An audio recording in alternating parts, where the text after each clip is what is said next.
We are staying at a hotel that is off of the Las Vegas Strip or the Fremont Street area, and this is a smaller hotel with only 576 rooms. We're excited to show you around. Let's go check out Palace Station.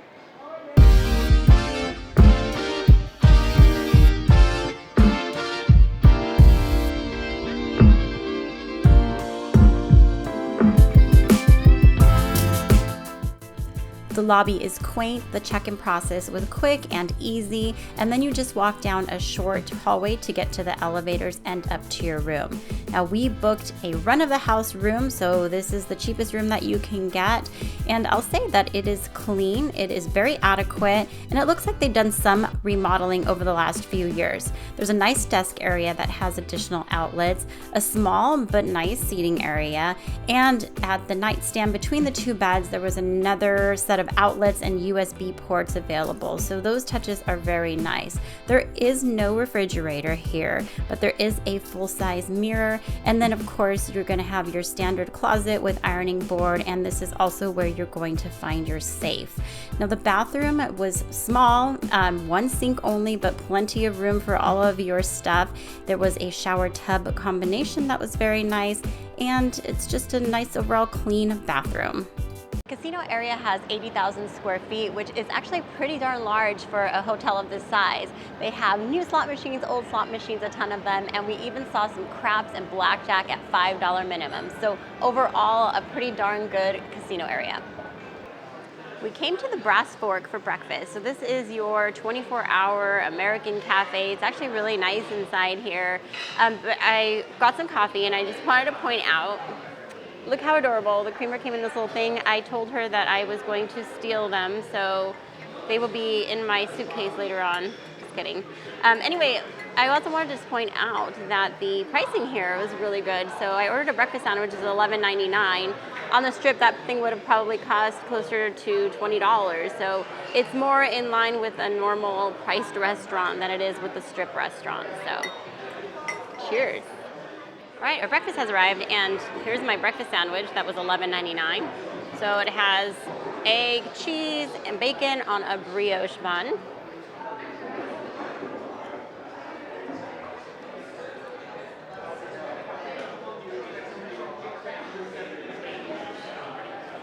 It's pretty good. Let me say that I think the cheese is cheddar.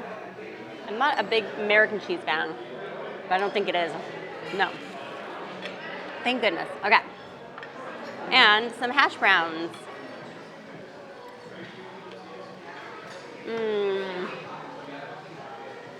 I love crispy hash browns, so these are hitting the spot. I threw a little salt and pepper on them. And this is a great deal, $11.99. Now, Enrique got a breakfast burrito. His breakfast burrito, I'm going to take a bite of it. So this is half of it. So there's sausage in here, potatoes, egg, and cheese. It normally comes with avocado, but he ordered it without avocado. There is some salsa on the side, but I'm just gonna try it like this for now.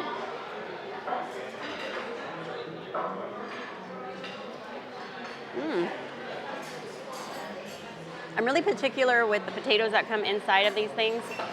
And the potatoes were really, it's soft. It's not like, I hate when they're hard. It just doesn't make sense in a burrito.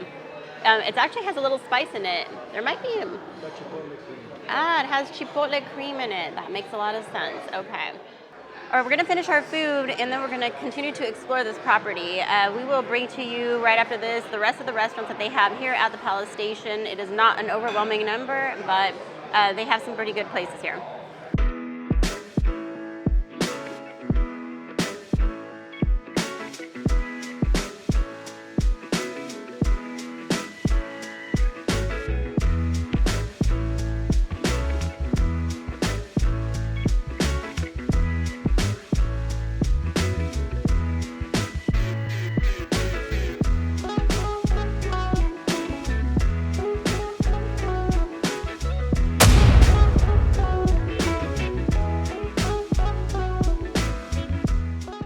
So they have a restaurant called the Oyster Bar, and they have a few of them here in Las Vegas. They used to have one at Harrah's.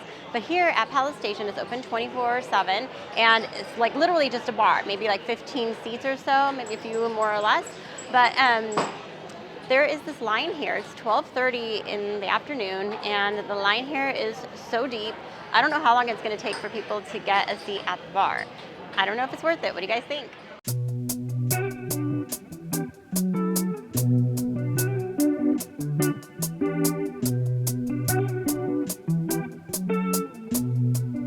The pool area at Palace Station is pretty small, but I wouldn't expect anything too large for a hotel that only has 576 rooms. I will say that it is well maintained. They have several cabanas and day beds that you can rent out. They have a really nice bar area.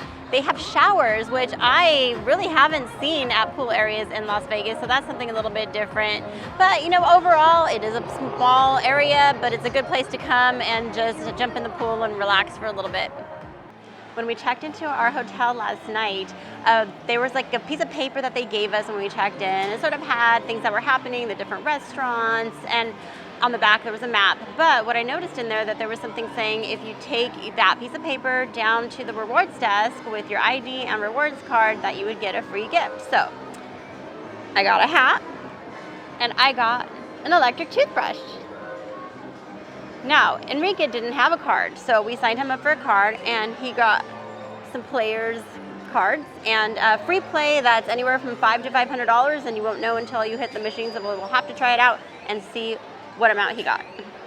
Something that they have here that's different than the Strip properties is they have bingo, a big bingo room. There's a bar in there, and then they have nights where they have special events going on where it's sort of like party bingo, and you can get drinks that are included with your buy-in. They have special events going on here all the time. It's just a different experience than the Las Vegas Strip.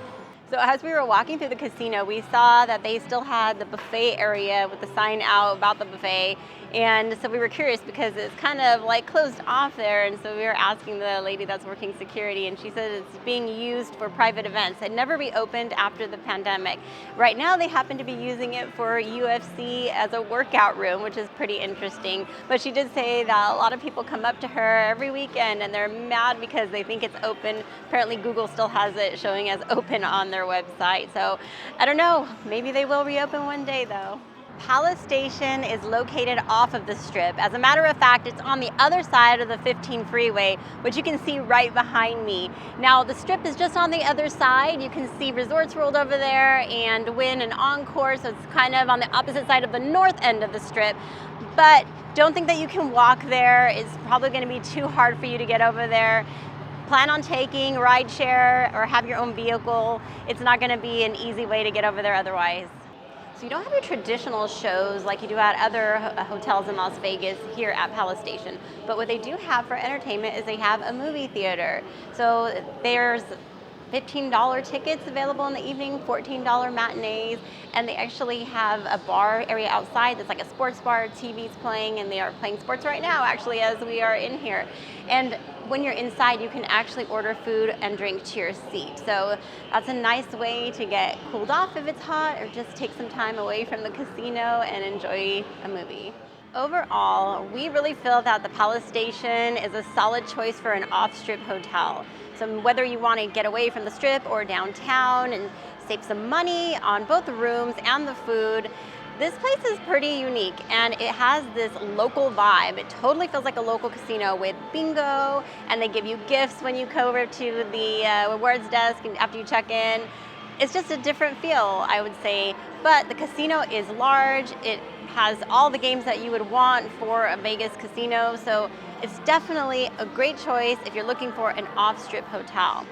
Well, that is all we have for you today. Be sure to check out this video for more about Vegas, and we will see you next time.